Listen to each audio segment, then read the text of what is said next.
Dave Hatter, thanks for having me today.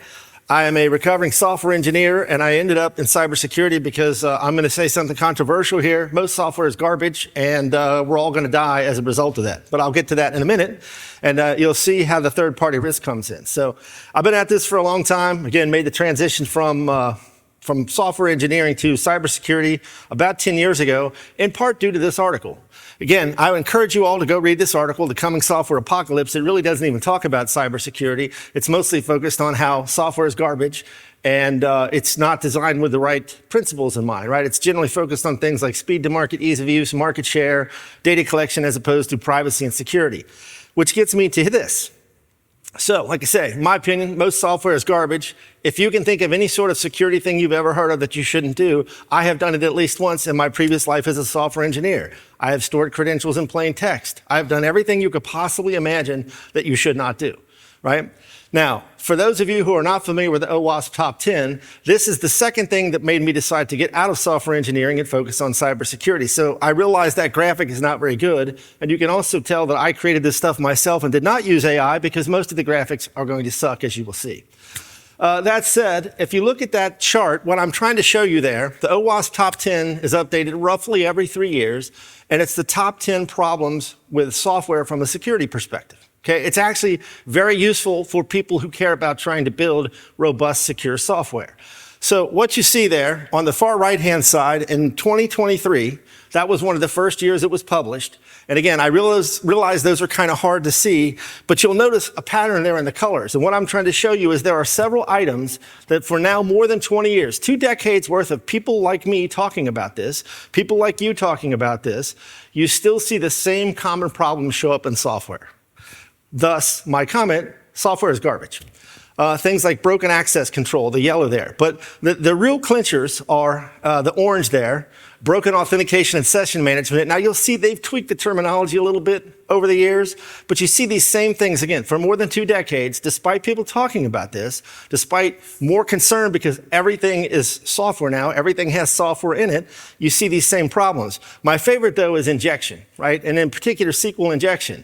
If you know anything about software engineering, SQL injection is one of the easiest problems in the world to solve. You can use parameterized queries, you can use stored procedures, problem solved. And yet, for more than 20 years, you see injection as a problem year after year after year on the list.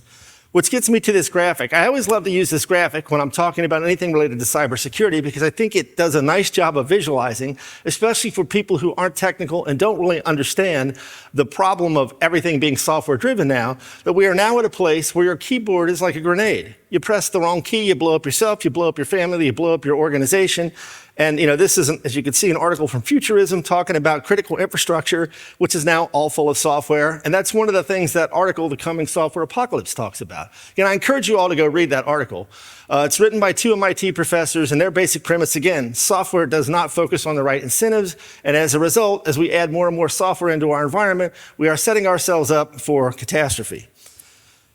So that gets me to this guy, Mikko. Most of you probably know who he is. I'm a big fan. I love this slide. I always use this too because we aren't just securing computers anymore. We are securing our society. Everything is digital. Everything has software in it. Everything connects to everything else.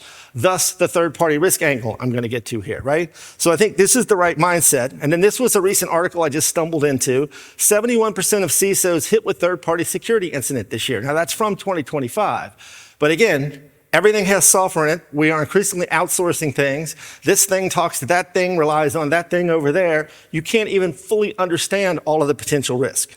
So let's talk about third-party risk. Let's define it a little bit, right? Threats or vulnerabilities that arise due to relationships with suppliers, vendors, if I could hit the right button, sorry, contractors, good Lord, service providers, and customers. Right? Again, we have all these different ways that you are exposed to risk through third parties now because unlike the old days, I'm so old, I actually have a degree called information systems. Back in the mainframe days, I'm just barely missed punch cards. Just right at the cusp of that, right? So, back in the old days, everything was inside the perimeter. You didn't have to worry about these problems. Fast forward to today, you've got APIs, you've got cloud, you've got all these different outsourced services that people are using, and to great benefit in most cases, but it brings with it its own set of risks. And in many cases, what I find, especially in small businesses relying on these things, or in business people making decisions using this stuff, they are not focused on ensuring that they are doing things in the right way from a security and privacy perspective. I'm sure that comes as a shock to everyone in the room as well, right? Shadow IT, another huge problem. I used to be the shadow IT guy. For a long time, I owned a business doing custom software. Most of our clients came from companies where their IT people couldn't get the things fast enough. They didn't want to wait. They didn't have the resources. So they'd hire someone like me to come in, build this stuff. And again, I'm throwing out every kind of bad software you can imagine. Plain text credentials stored in a SQL database. You name it, I've done it wrong at some point, right? Because again, especially back when I was still doing this, I was not focused on security. I was focused on things like, how can I get this done on time and on budget? How can I ensure that the functionality works? Not, is someone going to hit this SQL database and suck out all the credentials for this entire company and things like that, right? So shadow IT, huge problem, in my opinion, because it's so easy now for people who don't really understand the potential risks. And I would add into this, now you have at least 20 states, I think there might be 21, but at least 20 states that have some sort of consumer data protection law. I always like to joke, because I live in Kentucky, I'm a native Kentuckian, and it's in my entire lifetime, Kentucky has only done something better than Ohio once ever that I can think of. Right? In fact, I actually put my shoes on today and put in my false teeth to come up here so no one would know that I'm from Kentucky. But Kentucky actually has a consumer data protection law now. It went into effect at the beginning of this year. And if you do business in Kentucky, you can potentially get some pretty stiff consequences if you're not doing the right sorts of things. So for those of you who might have some influence here in Ohio, I want to encourage you to get on your Ohio state representatives to pass a similar law. But my point is, do you think the average person in your company who doesn't know that there are these laws out there, doesn't really understand how to configure things correctly, doesn't really understand the risk of all of this stuff, is thinking about that when they're putting sensitive data from your organization into some cloud-based tool? I can almost guarantee you they are not, right? And I'm not going to go through the examples. The cloud, right? Everything is in the cloud now. Everything is outsourced. Probably, like me, you are talking to people all the time about, hey, let's get rid of the capital expense of this on-premise infrastructure. Let's put things in the cloud, right? You can see there's a giant hockey stick-like spike upwards here. Again, these are valuable resources, powerful tools, excellent platforms, but does the average person who isn't working with someone that thinks about security, doesn't understand security, isn't focused on privacy, are they focused on, hey, this is sensitive data that might be regulated, and I'm just gonna dump it into something out there and hope it goes well? You can see here, the most popular cloud computing by infrastructure, or infrastructure by industry, rather. I mean, if you look at this list, again, if you think about this from a critical infrastructure standpoint, this is a potentially huge problem, right? You don't have to look too far to find dozens of examples of critical infrastructure attacks here in the recent past. Most recent one comes to mind, Mino, South Dakota. Their water plant was recently hacked.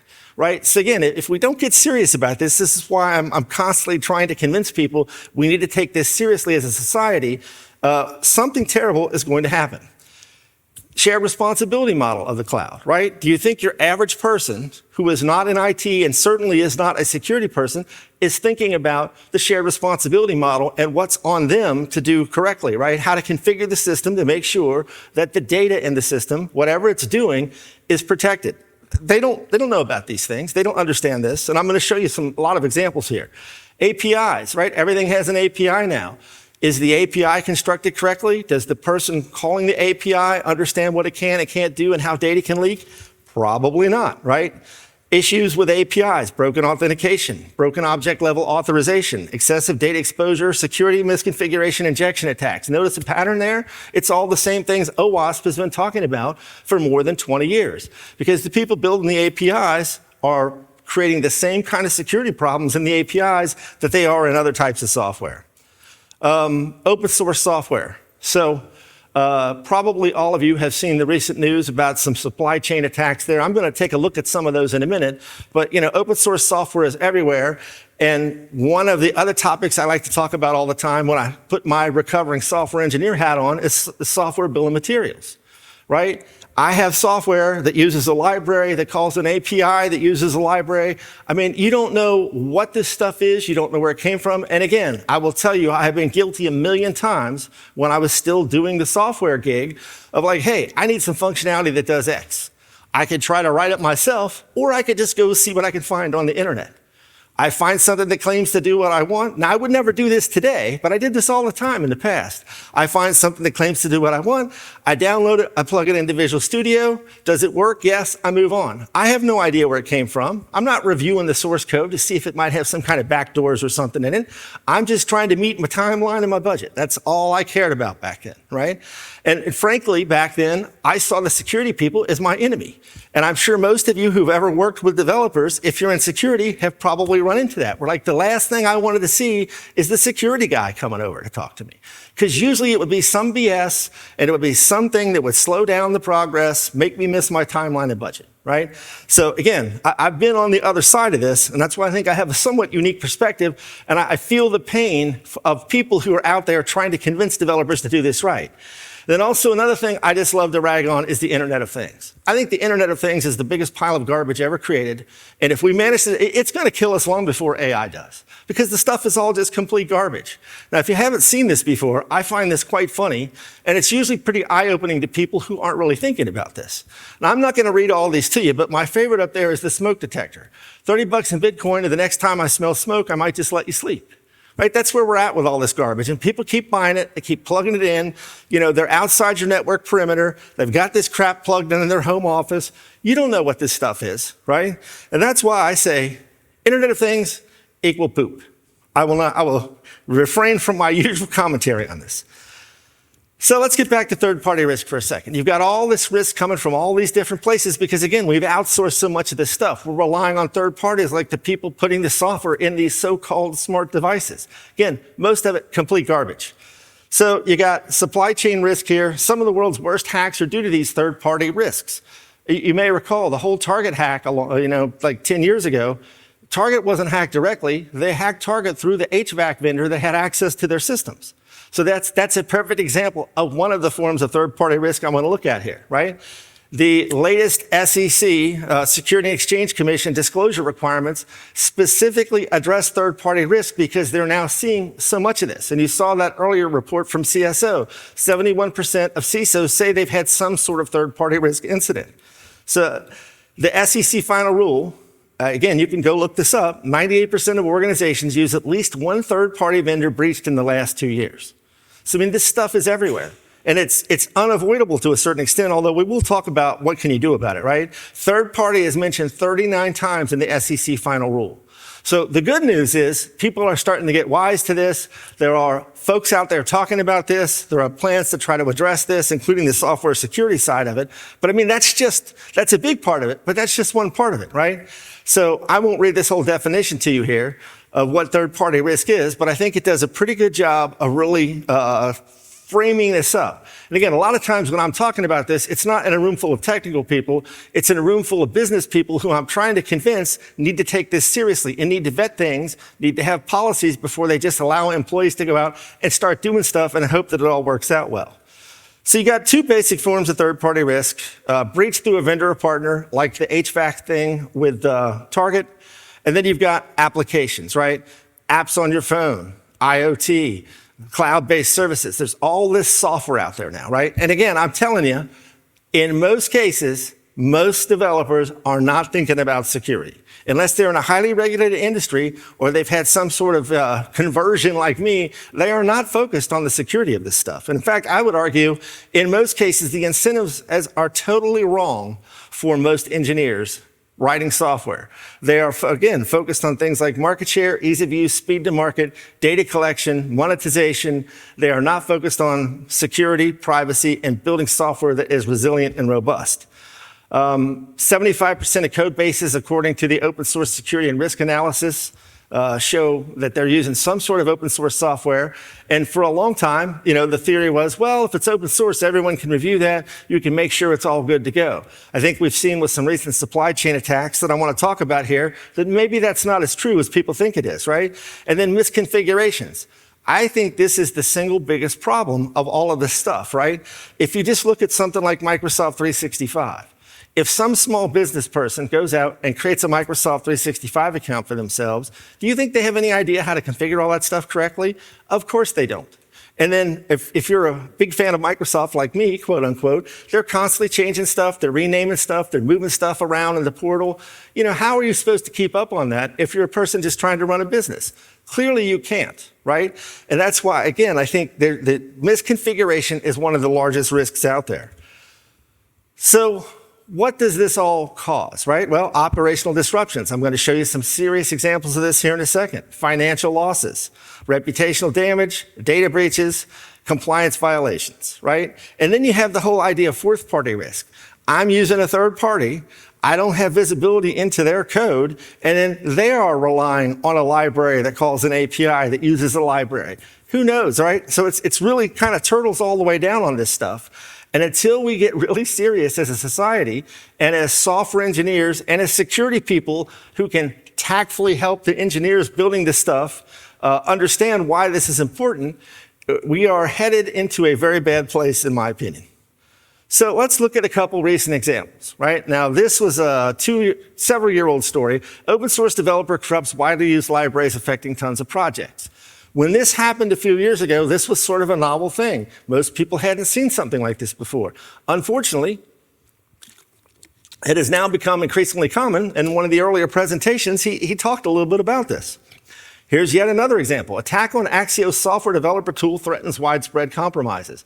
Now again, I'm telling you, there have been many times where I had no idea what the provenance of something was. I just found something that claimed to do what I wanted, plugged it in, it worked, I moved on to the next thing. Here's another example. Critical Python supply chain compromise, how a library used by millions of AI developers got infected with malware. This story is especially disturbing if you look at the capabilities of the malware that people were downloading into their dev environments. Here's another one. This is the very recent, probably most of you have seen this. Hacker group is poisoning open source code at unprecedented scale. The bad guys get that most developers aren't focused on these things.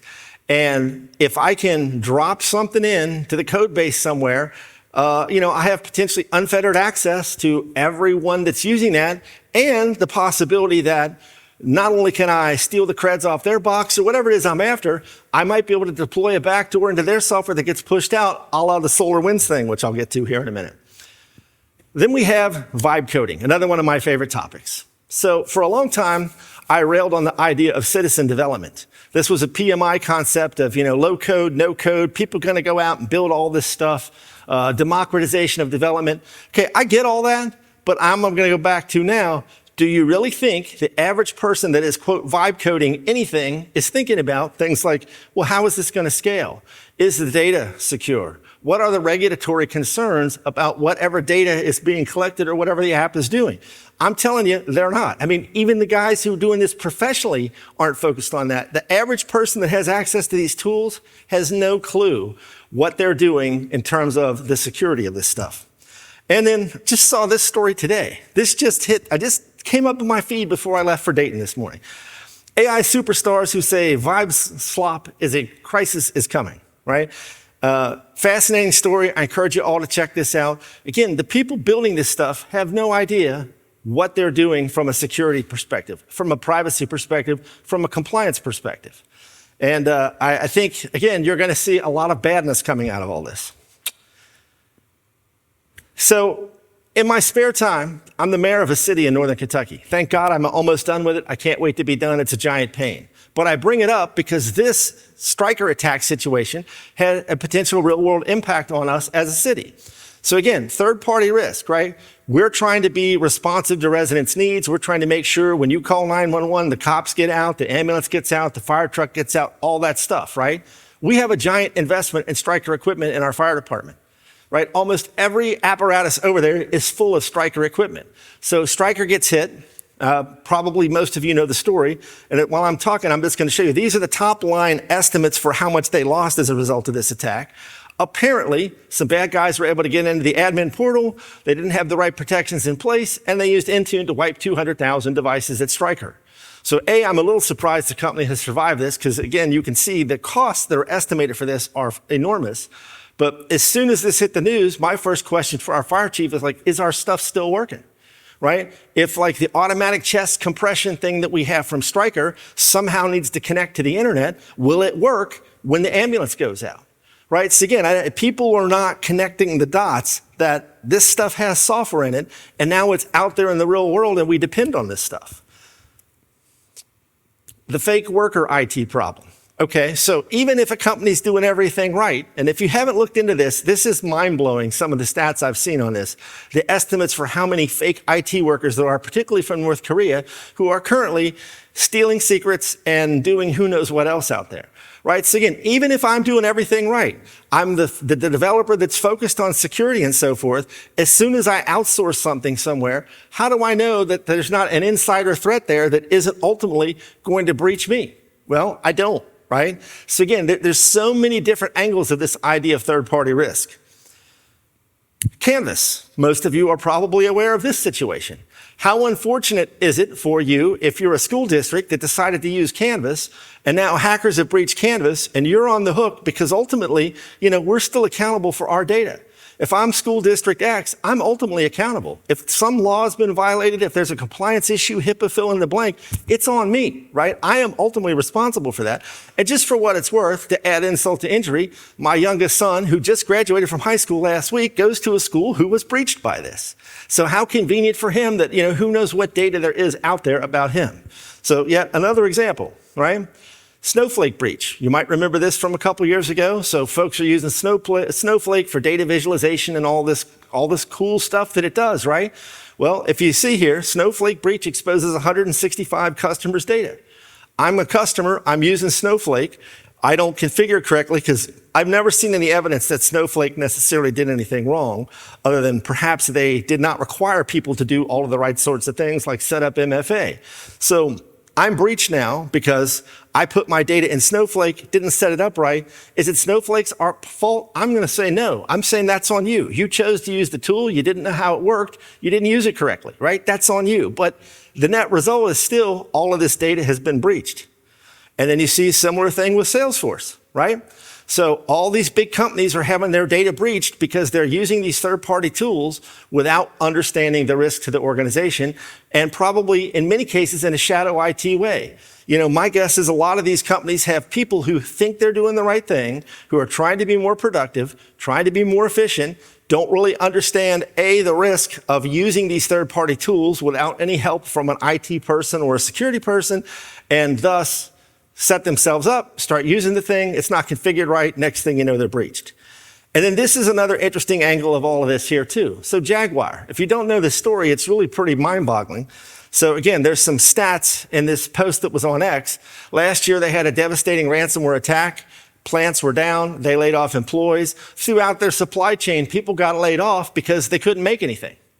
So again, I have third-party risk that rolls down to, I get hit, and when my service goes down, I'm taking other people out with me potentially if they're relying on me. So again, I think our whole society is built upon a very fragile infrastructure, and until we get really serious about this and understanding third-party risk and mitigating it to the extent possible, which you can't fully do, we're headed to a really bad place. And then, in my mind, this is almost the ultimate third-party risk.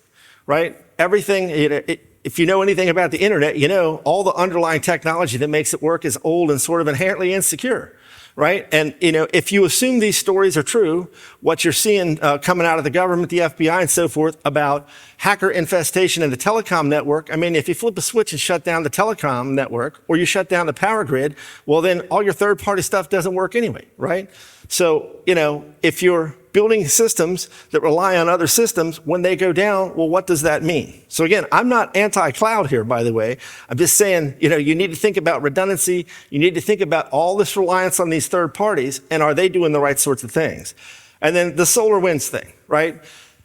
Now you can see this Wired story is a few years old. They're saying it's the boldest supply chain hack ever. I'm saying, well, it might not be now, and in light of some of the things we've recently seen, like the Shai Hulud thing that was brought up earlier.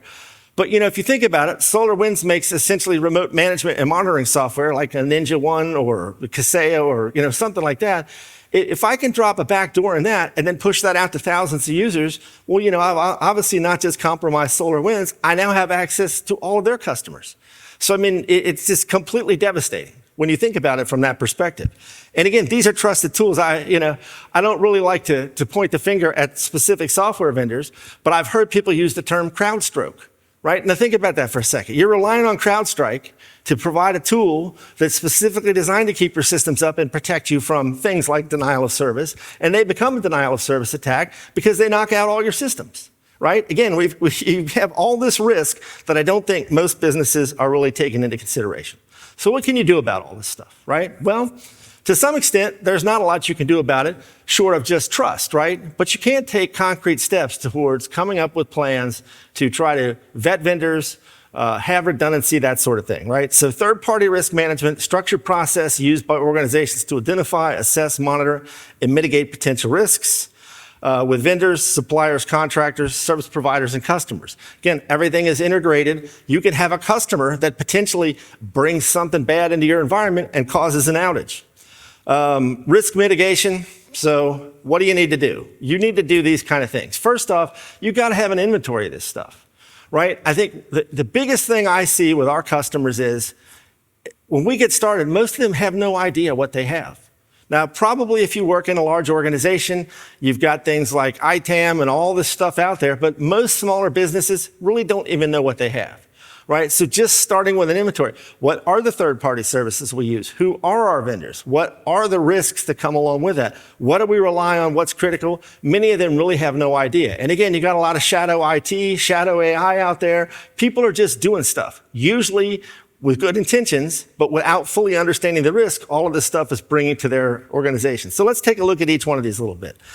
I am a huge fan of the Center for Internet Security Critical Controls for a variety of reasons, but the two main reasons are A, if you have to sit across the table from someone and convince them to spend money on this stuff, the CIS controls are written in a way that are fairly easy to understand and usually do a pretty good job for non-technical people to kind of see this is what you're supposed to be doing, this is why you're supposed to be doing it, right? Versus something like the CSF. A big fan of this, and also there's a fundamental principle throughout the CIS controls of inventory.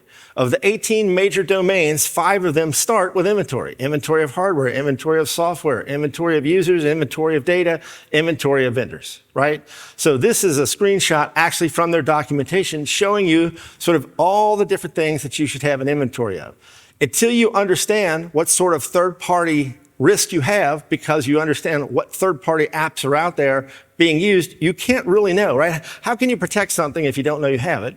And how can you understand the risk that something creates if you don't know you have it? So you got to start with an inventory.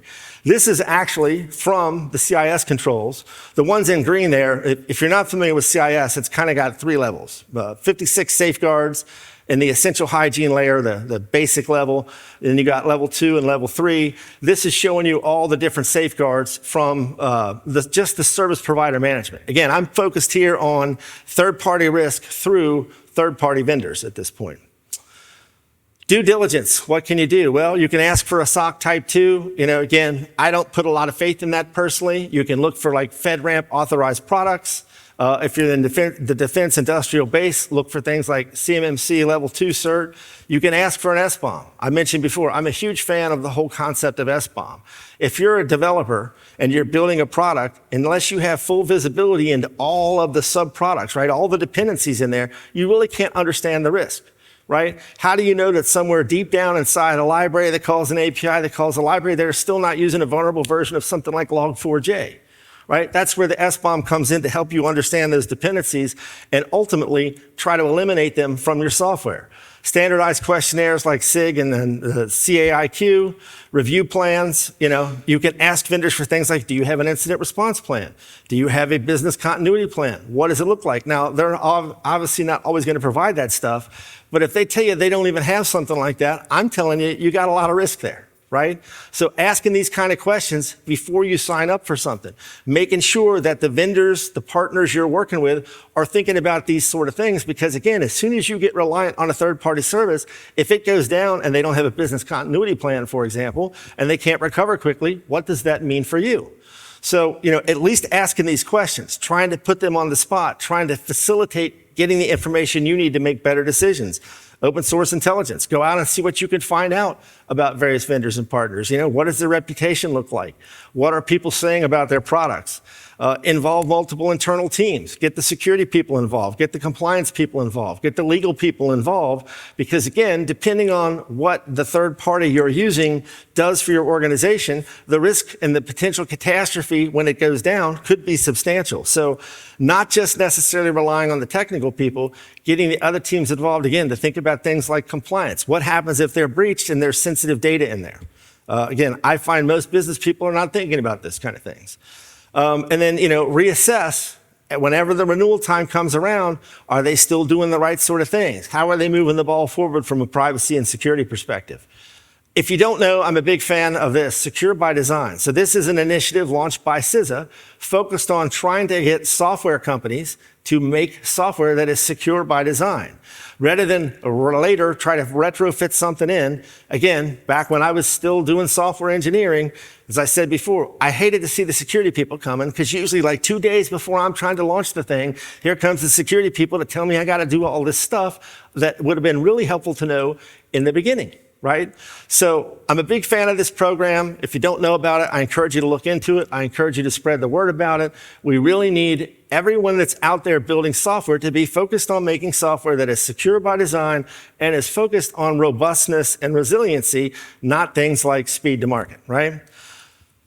I mentioned this before, software bill of materials. So I could talk about this for the rest of the afternoon. Huge fan of the concept, as I mentioned. So CISA, NSA, and others have also put together a program around that. As you can see here, securing the software supply chain, recommended practices for software bill of materials consumption. We need to get to a place where every software that's out there comes with a software bill of materials so that you, if you're going to consume it in some way in your organization, can understand what are the dependencies and what are the risks that creates for you. Again, in the talk I've given many times about software bill of materials, if you really start drilling down into this, you'll see examples where like this code calls some code that, some library that's like 4 versions out of date. And then in the same project somewhere else, they're using the same library, but it's 8 versions out of date. And 2 different people didn't even know they were using this library. So, it just creates a lot of complexity, a lot of confusion, and ultimately a lot of risk because you simply don't understand these dependencies. Software bill of materials, again, formal record containing the details of supply chain relationships, enumerates all the products. Again, sort of the turtles all the way down. It goes through and it knows every single dependency all the way to the bottom of the tree. So you can, again, understand the risks and you can learn, hey, wait a minute, a new CVE was discovered in this thing. We use this thing way down in here somewhere. Well, what are we going to do about that? Right? Or do we need to replace it? Do we need to find an alternative? But at least versus the old way of doing things where, again, I'm using a library that calls an API that uses another library. I have no idea what risk that's creating. So yeah, big fan of software bill of materials. It helps you with licensing as well, but I'm really concerned about, do I have the right components that are up to date, and do those components have known vulnerabilities? If so, what am I going to do about that? Contracts, right? So you have to think about when you're creating contracts with third parties, and not just the software people, right? Any software, any vendor that is going to provide a third-party service to you that's critical to your business.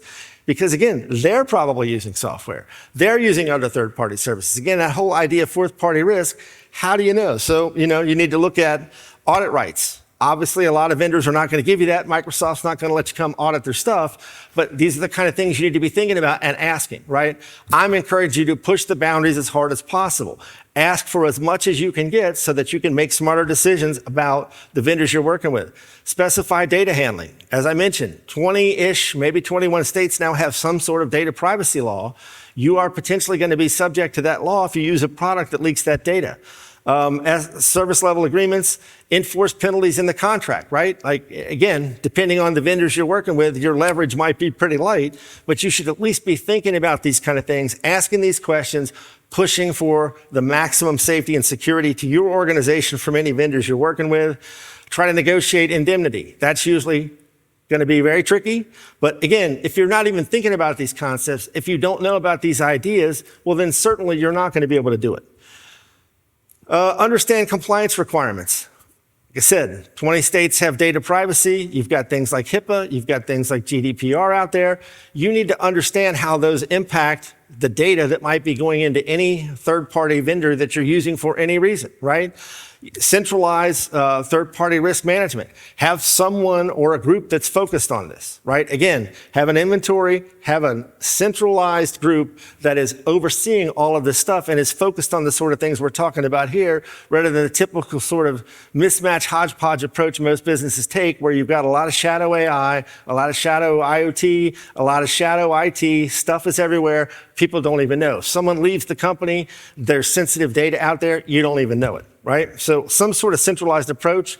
Configuration management, both from the traditional sense of configuration management, and again, with some sort of centralized group that understands third-party risk management, having folks focused on ensuring that once someone has elected to use a third party, that it's configured correctly, so you don't end up in a snowflake type situation. Just for curiosity's sake, how many of you here have had to battle with some business person who just simply says, MFA is too inconvenient for me? Is there anyone in the room who has not had that conversation? I mean, I still get it all the time, despite people like the FBI, DHS, NSA, everyone in the world that knows anything about this saying, you got to have MFA turned on. Yes, I know it's not bulletproof, but it's way better than nothing, right? And you know, all that 2 seconds it takes, it's just too inconvenient. So having folks focused on this and making sure that once you've selected a vendor, a partner for whatever it is, they're doing the right kind of things, including configuring them correctly. Again, ask for SBOMs. If you're building software products yourself, create an SBOM. Think about offboarding, right? Okay, so we have worked with vendor X, Y, or Z. They've got sensitive data that belongs to us and we're accountable for. How do we offboard that? How do we make sure that they sanitize that data correctly, assuming that that sort of requirement is necessary? Again, if you're not thinking about these things when you start out, well then when the relationship ends for whatever reason, you may be left in the lurch there. And again, your average business person is not thinking about these kind of things, right? So if you have some sort of centralized third-party risk management, they can be focused on these sort of things. They can have a plan that says, this is how we're going to offboard this particular vendor, and make sure, ideally through contractual clauses, that they will do the right things with our data. They will decommission things appropriately, as opposed to just hope that everything works out. And then, you know, as I've already bashed on the Internet of Things, try to limit as much Internet of Things exposure as you can. Right? Most of these things are a privacy and security dumpster fire. I rail about this all the time with people. I have as little of this garbage as possible. You know, when people are working remotely in their home or wherever, and their internet coffee maker, do you really think Mr. Coffee is putting out software updates for your Mr. Coffee maker from 4 years ago? They're not. They're not, okay? So, you know, do you think they care about your privacy or security? I would argue no. In fact, it's frankly the exact opposite of that. But my point is, when you have exposure to these things, right, your organization is being exposed, and in many cases you won't even know because there's no inventory of it. What else can you do? Create policies, right? Have policies that say, we're not going to allow shadow IT. Now, again, I was the shadow IT guy forever. I feel hypocritical even talking about this because I was the shadow IT guy. I was getting into companies and building stuff that their IT people knew nothing about. Project's done, I go away, it's on some server in the cloud. No one knows anything about it but the small team that paid us or whatever. There's probably still stuff from more than 10 years ago that I built at some time that's out there. Who knows, right? That's not good, especially because, like I told you, I used to do everything wrong you could possibly imagine when it comes to building software. So have policies that say, we're not saying you can't use third-party resources. We're not saying you can't use the cloud, AI, or whatever, but there is a defined approach, right? Which also feeds into the inventory piece.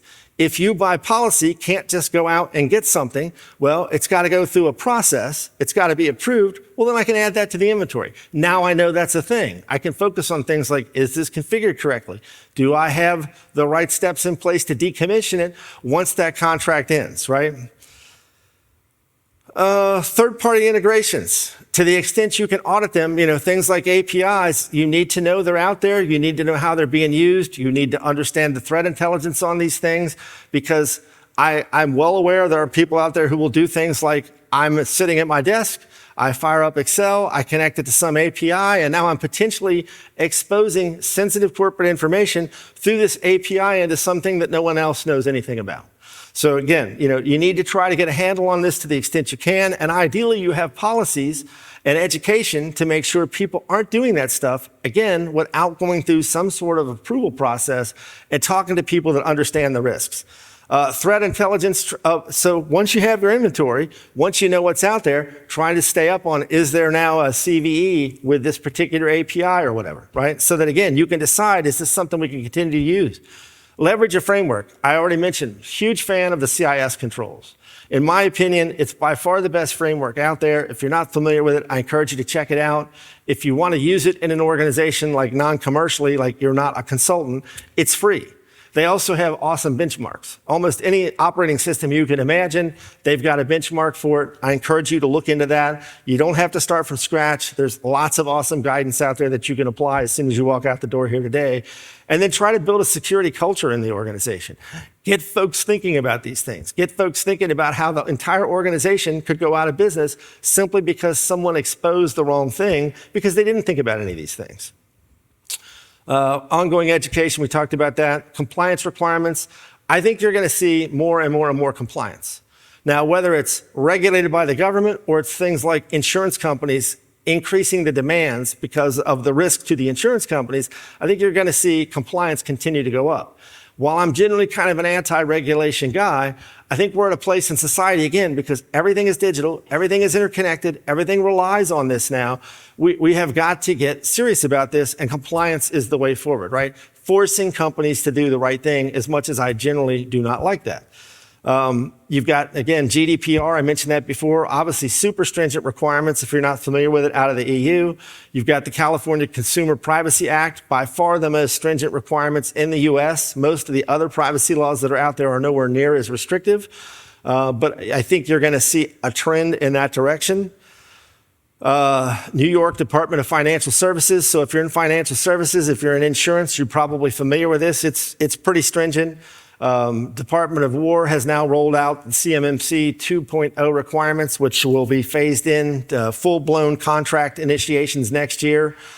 You got HIPAA. So, I mean, those are just some of the main examples. But again, if you're an organization that doesn't understand any of this stuff or isn't thinking about this, and you're just throwing your data into some sort of third-party resource out there, using the first API you find, using AI to find some tool that does something, you may run afoul of any one or several of these things, right?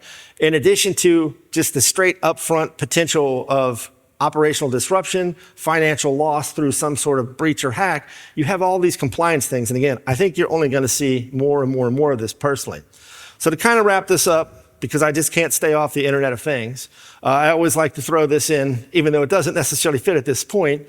You know, less IoT is better. You need to be this guy. Your business needs to be this person. You need to be this person. Your family needs to be this person. I fight with my wife about this all the time, by the way. Tech enthusiast, my entire house is smart. Tech worker, I'm definitely this guy. I only have a printer and I keep a gun next to it in case it makes a noise I don't recognize. Yeah. You need to be this person because, again, you are creating lots of third-party risk through these so-called smart devices. And then you got to try to stay on top of this stuff, right? I mean, obviously, it's an ever-changing threat landscape out there.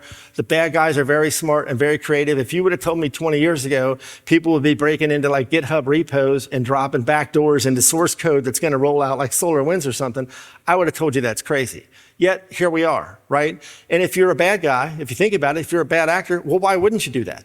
Because now, instead of breaching one company, if you can breach the source code that's rolling out to hundreds, thousands, millions of companies, well, you know, that's like a huge score. So you got to try to stay up on top of this. I know it's hard. Back to my boy Mikko here. We're no longer securing computers, we're securing society. This is the mentality everyone, including people who are not in IT, needs to be taking, right? Everything is interconnected, everything relies on everything else. The third-party risk continues to go up. And I'm seriously concerned you're going to see some sort of catastrophe in the not-too-distant future if we don't get serious about this. So lastly, I want to plug Queen City Con. Hopefully y'all come down to Cincinnati in November. 3-day security conference. You can come to one day, you can come to all 3 days.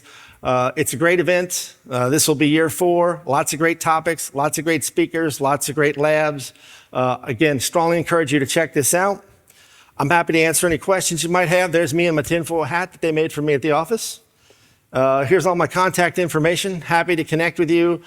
Always trying to learn more about this, trying to share, trying to get connected with the community, because I mean, we really are all in this together. right? So I think the more we can interact with each other, the more we can learn from each other, because I certainly don't know everything about this. It's not even possible to know everything about this stuff anymore.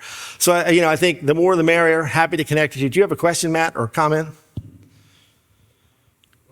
Is it shut up, Dave? I've heard enough from you. No. Quick question. Yes. This is more a curiosity thing. So I saw you had planning listed in your slide deck. From your own firsthand experience or observations, how many organizations have you seen that are ready to rotate compromised or potentially compromised credentials, keys, tokens, passwords, that sort of thing? How many? Very, very few. Very few is my answer. Most of them, I think, don't even think about something like that. And until they get engaged with someone like you or me or the folks sitting in this room, they wouldn't even know that that's a thing they would have to think about.